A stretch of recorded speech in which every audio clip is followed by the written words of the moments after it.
দুনিয়ার হায়াত দেন, দুনিয়াতে পাঠান একজন, তিনি কে? এ কারণে মাজারে, কবরে, দরবারে যায় ছেলে মেয়ে চাইতে নাই। ছেলে মেয়ে চাওয়ার জায়গা একটাই, কার কাছে? জোরে আওয়াজ করে বলেন, কার কাছে? আল্লাহর কাছেই চাইতে হয়। কারণ মানুষের জন্ম কার হুকুমে হয়? আল্লাহর হুকুমে হয়। আল্লাহ পাক যদি চান তো মানুষের ঘরে ছেলে সন্তান জন্মদান করেন, যদি চান মেয়ে সন্তান জন্মদান করেন। যদি আল্লাহ পাক চান তো কিছু কিছু যুগলকে আল্লাহ তাআলা সন্তান বিহীন রাখেন, যে তাদের স্বামী স্ত্রীর বন্ধন থেকে কোনো সন্তান জন্মগ্রহণই করে না। কারণ সন্তান জন্ম হওয়া, মানুষ দুনিয়ায় জন্ম নেওয়া, এটা আল্লাহর হুকুম ছাড়া হবে না। আল্লাহ পাক যার ঘরে বেশি সন্তান দান করেন, বেশি সন্তান হয়। কারোর পেটে কম সন্তান হয়, কারোর পেটে ছেলে হয়, মেয়ে হয়, কারোর ঔরসে ছেলে মেয়ে কিছুই হয় না। এ কারণে মানুষ তার ঔরসে মানুষ চাইতে, সন্তান চাইতেও এই মানুষটা দরখাস্ত করবে আল্লাহর কাছে। আল্লাহর কাছে যদি দরখাস্তটা কবুল হয়, তাইলে আল্লাহ তাআলা সন্তান দিয়ে দিবেন। কারণ আল্লাহর সন্তান দিতে, কোন পিতা মাতাকে সন্তান দিতে আল্লাহ পাকের যৌবনও লাগে না। মা বাবা হযরত জাকারিয়া ও তার বিবির যৌবন ছিল না, বার্ধক্য ছিল, কিন্তু ওনাদের ঔরসে ইয়াহিয়া দান করেছেন কে? বন্ধা ছিল, সন্তান দিছেন আল্লাহ। হযরত মরিয়ম, কোন পুরুষের স্পর্শ ওনার সাথে হয় নাই, কিন্তু ওনার পেটে যুগশ্রেষ্ঠ এক পয়গম্বর দান করেছেন কে? জোরে আওয়াজ করে বলেন, আল্লাহ তাআলা দান করছেন। বিয়াও লাগে নাই। আবার বৈবাহিক জীবন কেটে যায়, কারোর কারোর ঘরে সন্তান হয় না, কারণ আল্লাহ তাদের দেয় না। মানুষ যেহেতু দামি সম্পদ, উম্মতে মুহাম্মাদের ভিতরে সংখ্যা যত বাড়বে, উম্মতে মুহাম্মাদের এই সংখ্যা দিয়াও আল্লাহর নবী হাসরের মাঠে ফখর করবে। যার উম্মত বেশি তার ফখর হবে। নবীজি বলেন, আমার উম্মত দিয়ে আমি ফখর করব হাসরের মাঠে। কিছু কিছু নবীর উম্মত কম হবে, কিন্তু আমাদের নবীর উম্মতও বেশি হবে। এজন্য আল্লাহর রাসূল নির্দেশনা দিয়েছেন, এই আমার উম্মতেরা, তোমরা আমার উম্মত বৃদ্ধি করার জন্য ওই খানদানে বিয়ে করো। ওয়াদুদ আল ওয়ালুদ, যাদের বাচ্চা কাচ্চা বেশি হয়, সে ঘরের মেয়েরে বিয়ে করো। সুবহানাল্লাহ, কত সুন্দর দিক নির্দেশনা নবীজির, যে যেই খানদানে মেয়েদের বাচ্চা বেশি হয় তাদেরকে বিয়ে করো। ওয়াদুদ ওয়ালুদ। কিন্তু এখন বিয়ে শাদী হয়, কিন্তু সন্তান যত কমানো যায় এই প্রচেষ্টা চালু রেখেছে জমিনের উপরে একটি চক্র। একটা সময় গেছে, তখন স্লোগান ছিল, বেশি সন্তান লাগবে না, মাত্র 2 জন হইলেই চলবে।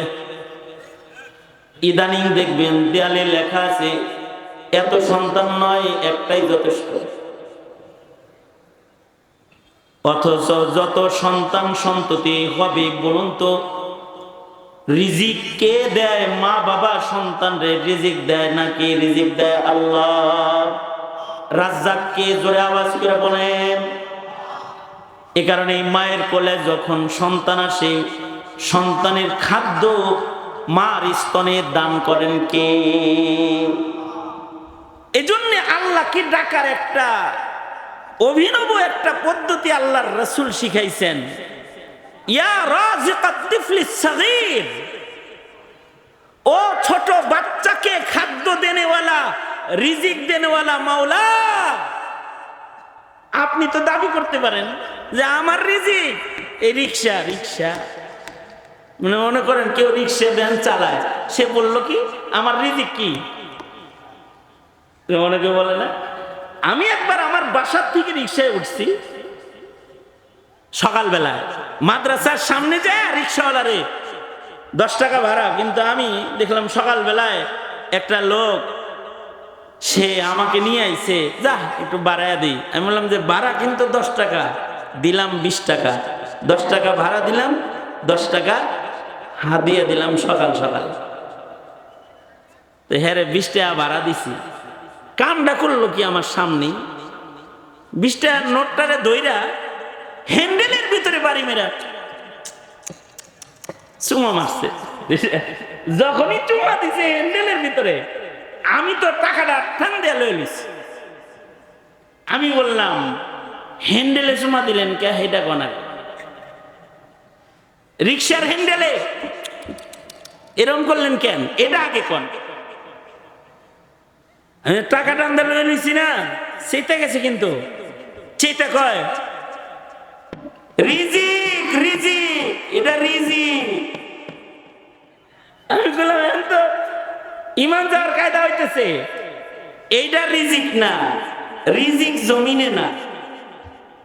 অফিস সামাই রিজকুকুম, আমাদের রিজিক কি জমিনে নাকি আসমানে? জোরে বলেন, আরো জোরে করে বলেন, জোরে করে বলেন কোথায়? রিজিক তো আসমানে। আল্লাহ তাআলা আসমান থেকে রিজিক জমিনে পাঠায়। জমিনে মানুষ যেরকম হয়, রিজিক জমিনে ওই রকম পাঠায়। দেখেন মানুষ বাড়তেছে তো রিজিক বাড়তেছে। রিজিক যদি না বাড়তো তাহলে এক সময়ের বইয়ের ভিতরে লেখা ছিল 9 কোটি মুসলমানের দেশ বাংলাদেশ, এরপরে আছে 10 কোটি মুসলমানের দেশ বাংলাদেশ। এক সময় লেখা ছিল আরো বেশি, এখন আইতে আইতে কত হয়েছে? হ্যাঁ, ডবল হয়েছে না? 18 কোটি মানুষ কিভাবে থাকবে? আল্লাহ তাআলা মানুষের মাথায় বুদ্ধি দান করেছেন, বুদ্ধি দিচ্ছেন। এখন 5% জমিন রে 5-10-এ 50% বানানোর বুদ্ধি দিচ্ছে। যদি 10 তলা একটা বিল্ডিং যদি হয়, এক এক ছেলের এক এক তালা দিছে, জমিন আসলে ছিল কতটুকুন? হ্যাঁ, 5 শতক। সন্তান সন্ততি মনে করেন 10 ছেলে, বিল্ডিং করছে 10 তালা। এই 5 তালাই কয়জন রে দিছে? 5% কয়জন রে দিছে? হ্যাঁ, জমিন কি কমছে না বাড়ছে? ধীরে ধীরে খালি বাড়তেছে। আগে 40 তালা 50 তালা ছিল না, এগুলো এখন বাড়তেছে। জমিন প্রশস্ত হইতেছে। আগে 1 বিঘা জমিনে যে চাষাবাদ হইতো, এখন আধা বিঘার ভেতরে সে চাষাবাদ বিজ্ঞান করে। এমনকি এখন আসছে হাইব্রিড, অল্প সময়ে রিজিক সামনে চলে আসবে। ছোট মাছ এটারে বড় বানায় ফেলাইছে, ছোট কলারে বড় বানায় ফেলাইছে। এই রিজিক গুলা সব আসমান থেকে মহান আল্লাহ দান করতেছে। ছাদের উপরে ছোট্ট ফুলের টবের ভেতরে গাছ লাগায়া সেখান থেকে লাউ খায়। আসলে এই টবের মাটির ভেতরে আসমান থেকে লাউ দান করতেছেন কে? অফিস সামাই রিজকুকুম, রিজকের মালিক আল্লাহ, রিজিক দাতা হলেন আল্লাহ। কিন্তু এ তো রিকশার উপরে সুমা মারা কইতেছে রিজিক রিজিক। আমি বললাম ইস্তেগফার করেন, এটা রিজিক না। আর দুনিয়া বিল ওয়াসাইল, এর মাধ্যমে আল্লাহ তাআলা আপনার কাছে টাকাটা দিছে, কিন্তু এই টাকাটা আসলে দান করছে কে? 3 জন রিকশাওয়ালা পয়সা ছিল, আমার দিলে আল্লাহ আল্লাহ ঢালছে আপনারটা ওইটা বসতে, দরদাম ছাড়া আপনারটায় বসছি, বসাইছে আল্লাহ, এখানে আনছি, আসার পরে আমার মালিক আমার দিলে ঢালছে। সকাল ভোরবেলায় আপনারে 10 না দিয়া হাদিয়া সহ 20 দেই, টাকাটা সব ম্যানেজ করে দিল আসমান থেকে, আর আপনি হ্যান্ডেলে বাড়ি মেরে কোন যে এইটা রিজিক। সুতরাং সন্তান কি খাবে? আপনি তো দাবি করতে পারেন যে আমার রিজিক আমি কামাই করে খাইতে করতে পারি, যে আমার রিজিক দোকান থেকে আইছে না বুঝে বেবুঝ হওয়ার কারণে, কিন্তু বাচ্চার রিজিক যে মায়ের স্তনে আইছে এটা কে আনছে? রিক্সায় আনছে? দোকানে আনছে? জোরে আওয়াজ করে বলেন কে দিছে? মায়ের স্তনে যে সন্তানের জন্য খাবার দিল, এটা দিল কে? জোরে আওয়াজ করে বলেন। এই কারণে একটা দারুণ শব্দের জিকির আল্লাহর রাসূল শিখাইছেন, ইয়া রাজিকাত তিফলিস সাগীর।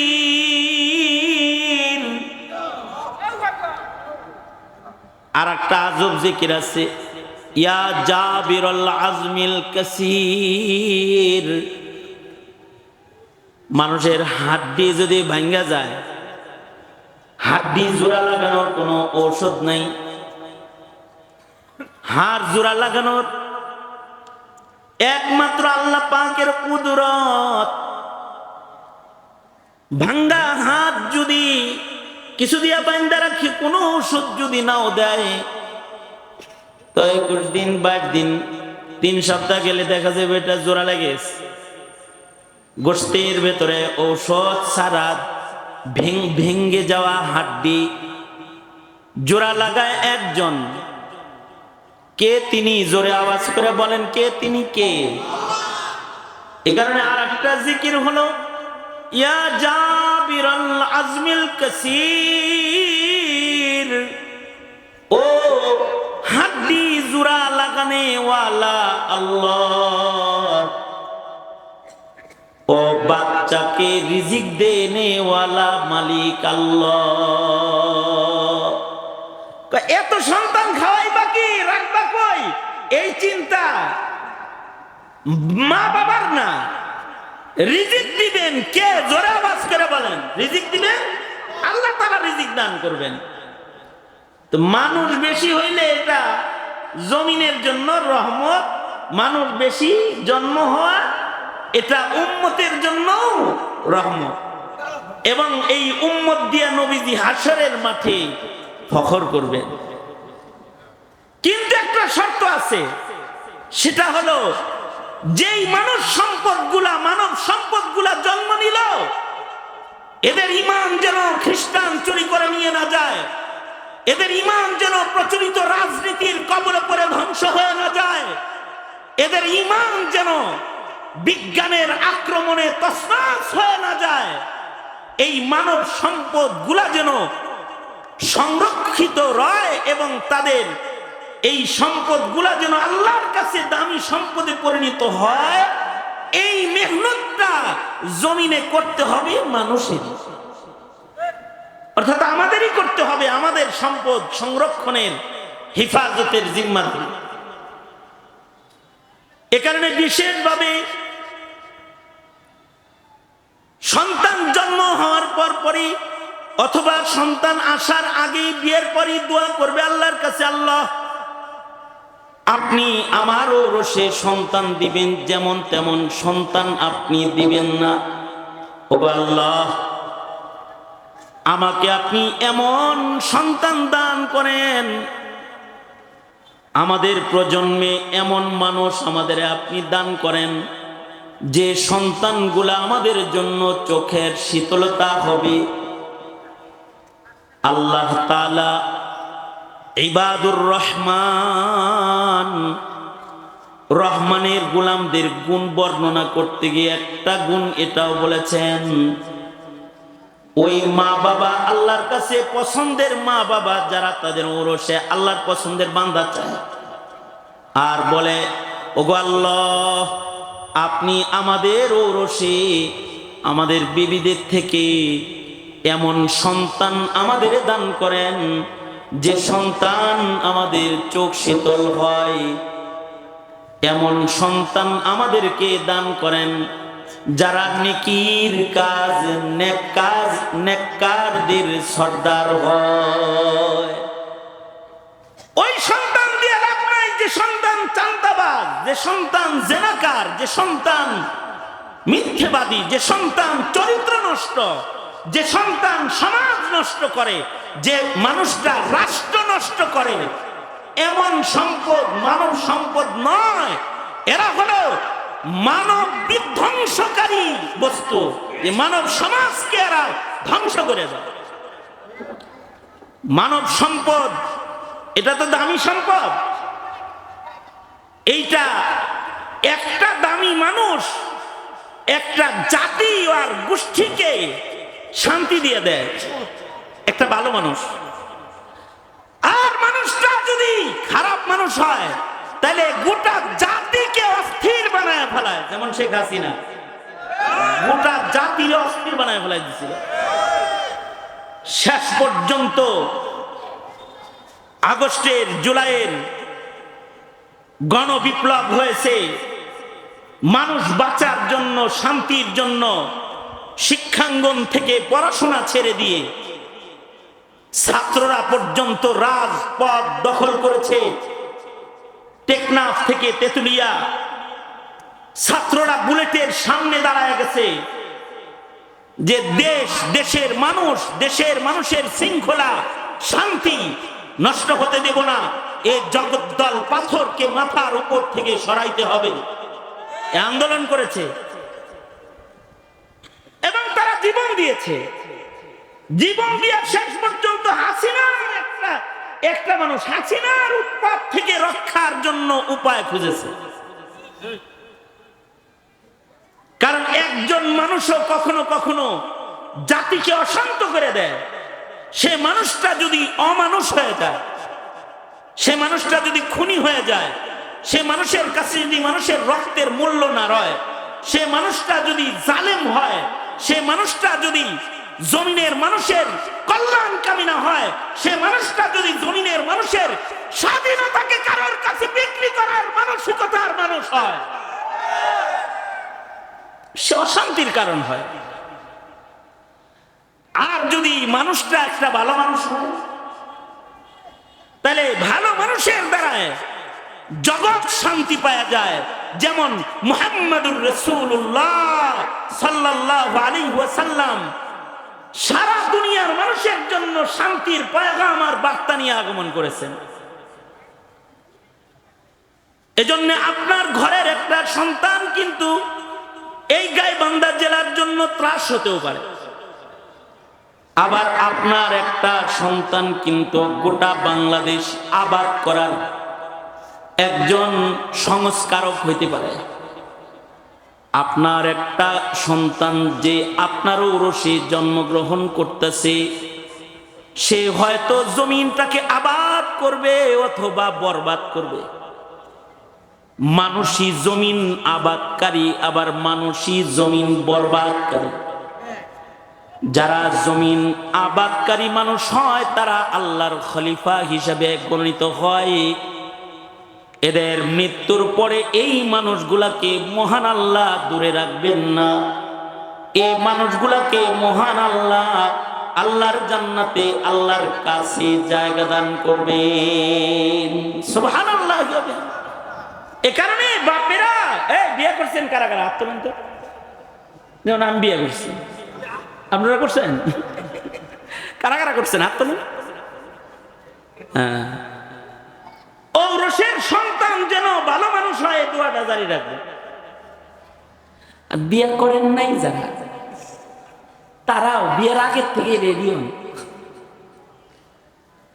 বিয়েটা একটা ভালো জায়গায় করেন, দিনদার দেখা বিয়ে করেন। আর আপনার বৈবাহিক জীবনের মাধ্যমে যেন আপনার চোখের শীতল চক্ষু অর্জনের সন্তান আসে, এই কামনা করেন। এই শিক্ষা দানকারীকে আল্লাহ তাআলা বলে ওয়াল্লাযীনা ইয়াকুলুন ইয়াকুলুনা রব্বানা রব্বানা হাব লানা মিন আজওয়াজিনা ওয়া যুররিয়াতিনা কুররাতা আ'য়ুন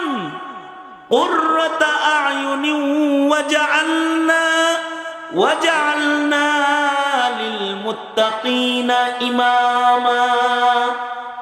ওগো আল্লাহ, আপনি আমার ঘরে এমন সন্তান দান করেন, আমাদের বিবিদের থেকে এমন সন্তানের মালিকানা আমাদের দেন যে সন্তানগুলা আমাদের চোখ শীতল করে দিবে।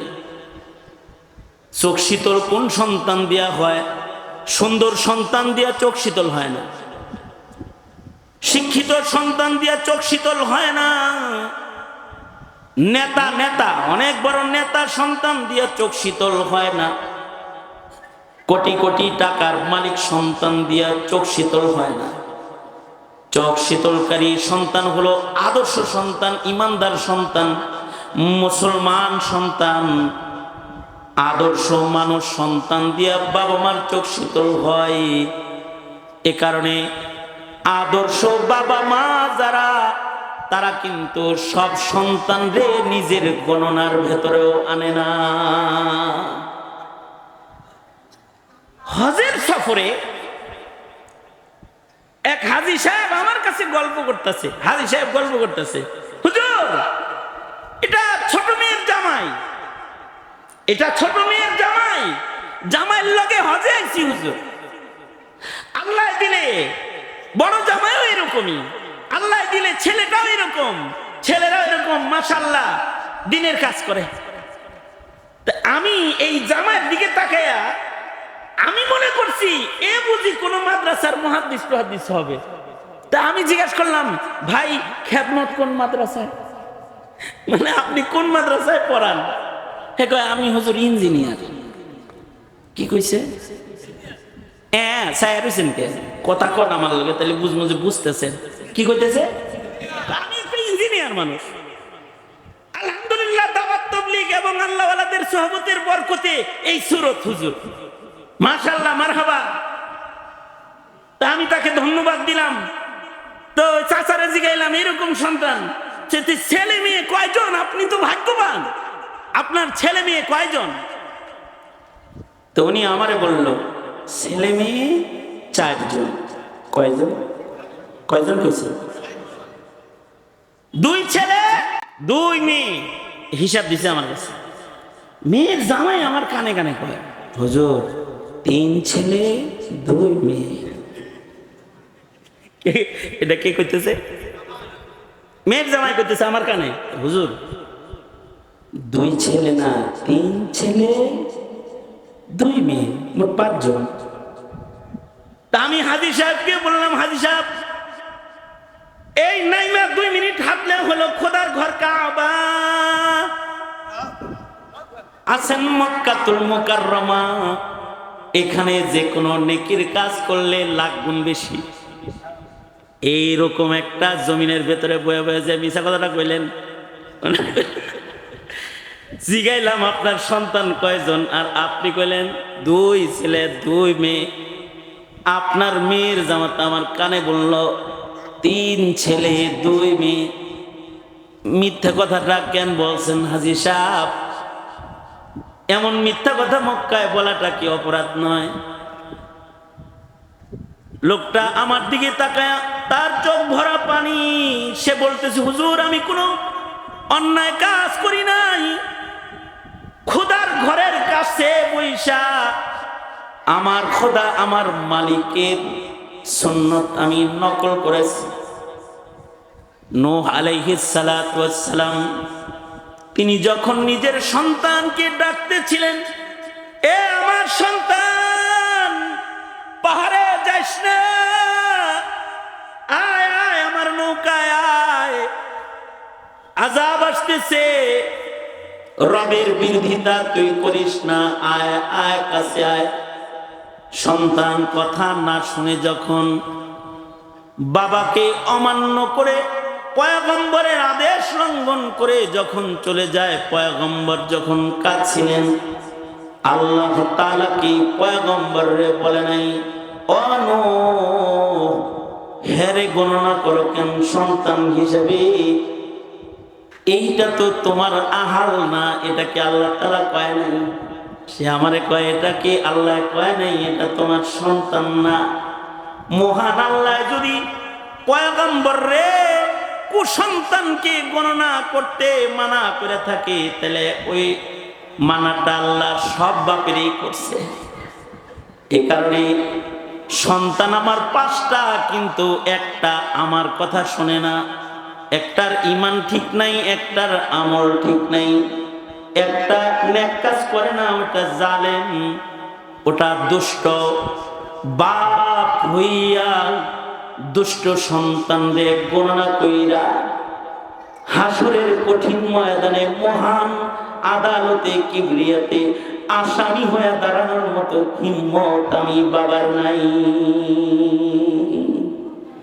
এই কথা বইলা পুরা কান্না শুরু করছে। তার মানে সন্তান ঔরসে হইলেই এটা সন্তান না।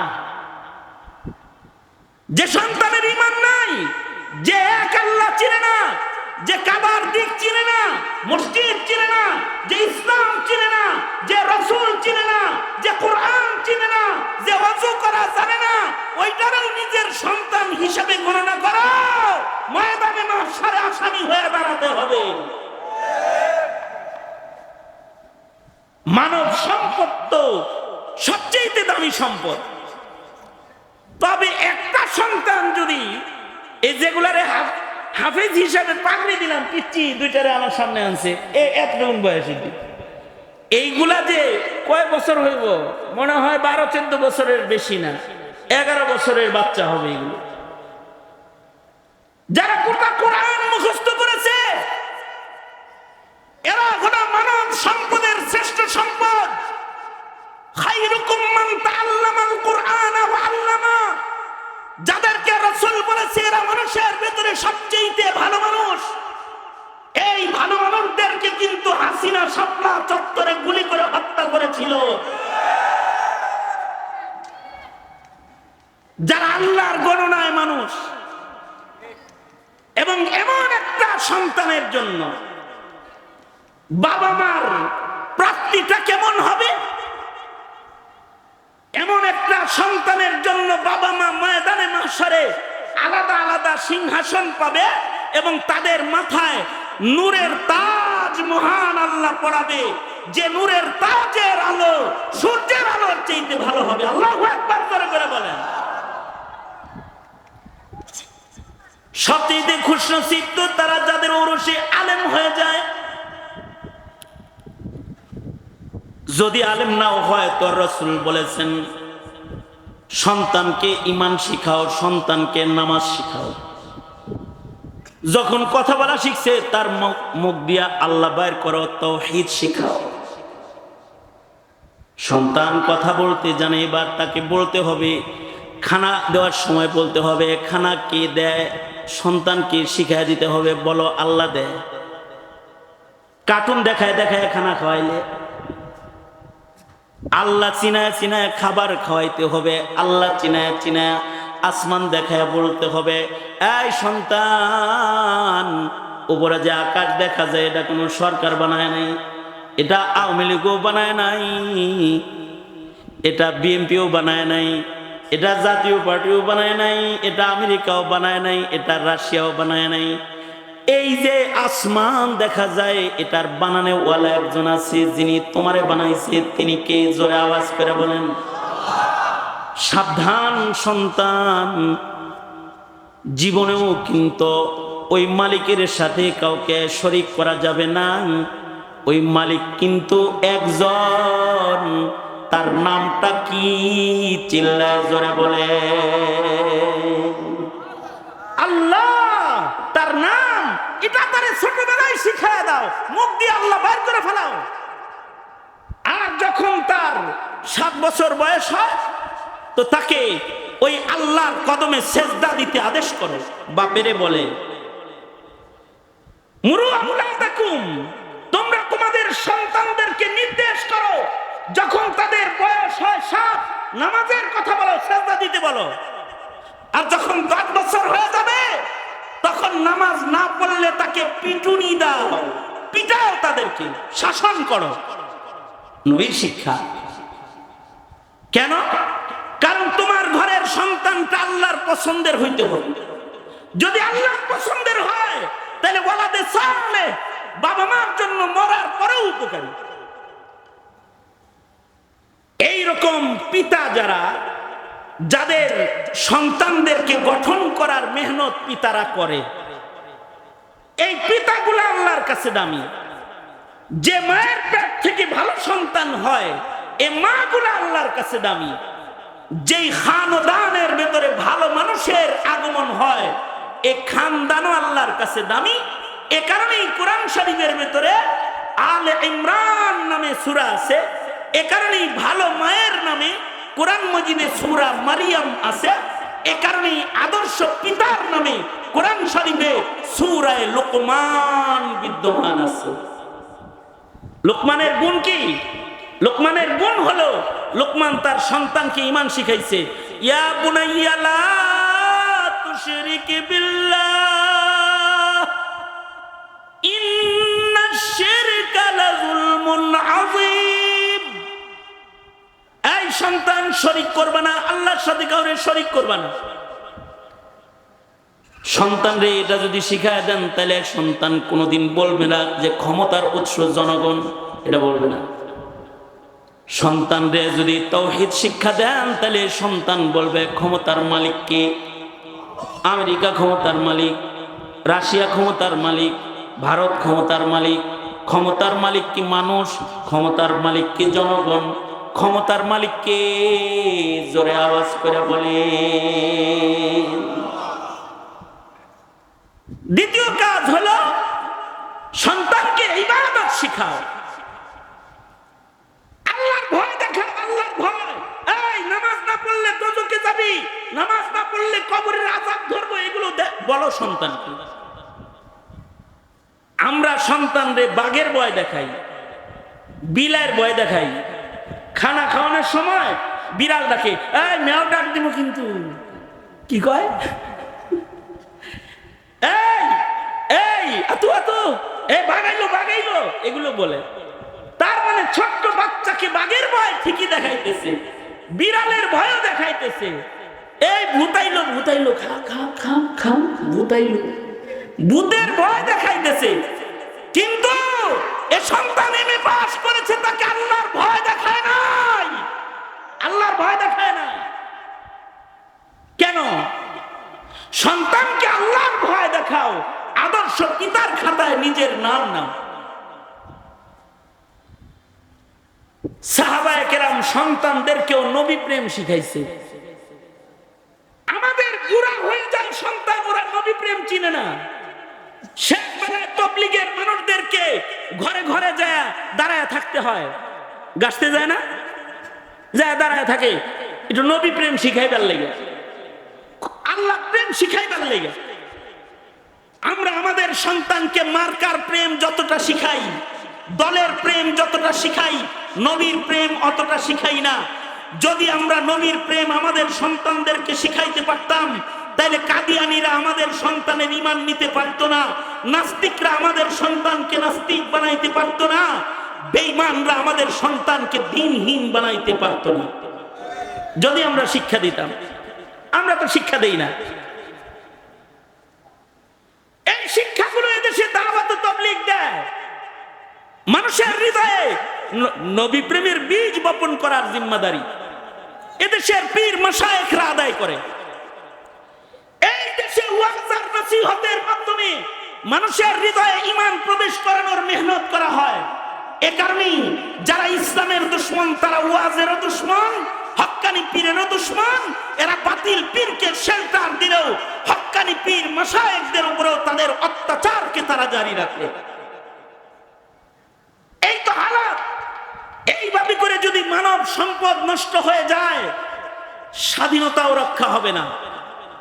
মানব সম্পদ নষ্ট হয়ে গেলে দেশের শান্তি শৃঙ্খলা রক্ষা হবে না। কম আজ কম প্রজন্মকে ঈমান শিখাইতে হবে, ইবাদত শিখাইতে হবে, আল্লাহর গোলামি শিখাইতে হবে। যদি আল্লাহর গোলামি শিখায়া একটা সন্তান দুনিয়ায় রাইখা কোনো বাবা মা কবরে চলে যায়, বাবা মা অন্ধকার কবরে শুয়ে রয়, কিন্তু সন্তানদের নেক কাজের হিস্সা কবরে শুয়ে শুয়ে পায়। রাসূল বলেন, মানুষ যখন মরে যায়, তিন রাস্তায় মানুষের কবরে নেকি যায়। সাদাকায়ে জারিয়া করে গেলে নেকি, যারা মাদ্রাসা করছে কবরে চলে যাবে, মাদ্রাসার নেকির কাজের হিস্সা কবরে যাবে। যারা ইলমের খেদমত করতেছে কবরে চলে যাবে, তাদের ইলমের দ্বারায় যারা উপকৃত হয়েছে তারা আমল করবে, তারা কবরে শুয়ে শুয়ে পাবে। যারা একটা নেককার সন্তান জমিনে রেখে যাবে, একটা নেককার সন্তান রেখে যে পিতামাতা কবরে চলে যায়, কবরে শুয়া শুয়া তারা নেককার সন্তানের নেকির কাজগুলার হিস্সা আর ভাগ কবরে শুয়ে শুয়ে তারা পায়। এ কারণে আল্লাহর কাছে নেক সন্তান সব সময় চাওয়া, সন্তানদেরকে নেক সন্তান বানানোর জন্য দোয়া করা, আল্লাহর কাছে বলতে থাকা, রব্বানা হাবলানা মিন আজওয়াজিনা ওয়া যুররিয়াতিনা কুররাতা আয়ুন ওয়াজআলনা লিল মুত্তাকিনা ইমামা। যদি আরবি মুখে না আসে তাহলে বাংলায় বলবেন, এমন সন্তান দেরে মাওলা, এমন সন্তান দে কামাই খাওয়ার আশা নাই, মইরা গেলে দোয়া করবে যে। এমন সন্তান দেরে মাওলা, এমন সন্তান দে কামাই খাওয়ার আশা নাই, মইরা গেলে দোয়া করবে যে। আল্লাহর কাছে এভাবে নেক সন্তান কামনা করা, ঘরের মানুষদেরকে নেককার বানাইবার মেহনত করা, সমাজের মানুষদেরকে নেককার বানাইবার মেহনত করা, এমনকি রাষ্ট্রের মানুষের ঈমান রক্ষার জন্য, ইসলাম রক্ষার জন্য নিজেকে উৎসর্গ করা, এই খেলাফত, এই জিম্মাদারি আল্লাহ তাআলা দুনিয়ার সকল মানুষদের দান করেছেন। মানুষরা হলো মানব সম্পদ জমিনে রক্ষা করার জন্য, এরা হলো খলিফা। সুতরাং এই দায়িত্ব আদায়ে উলামাদের সঙ্গ দিতে তৈয়ার আছেন তো ইনশাআল্লাহ? আলেমরা যেখানে আপনারা সেখানে। কারা কারা বলেন আল্লাহ? জমিনে মানব সম্পদ রক্ষায় মেহনত করব। আলেম উলামা যেখানে, আমরা আছি সেখানে। আল্লাহ তাআলা আমাদের সবাইকে কবুল আর মঞ্জুর করেন। সকলকে আল্লাহ তাআলা মানব সম্পদ রক্ষায় মেহনত করার তৌফিক দান করেন।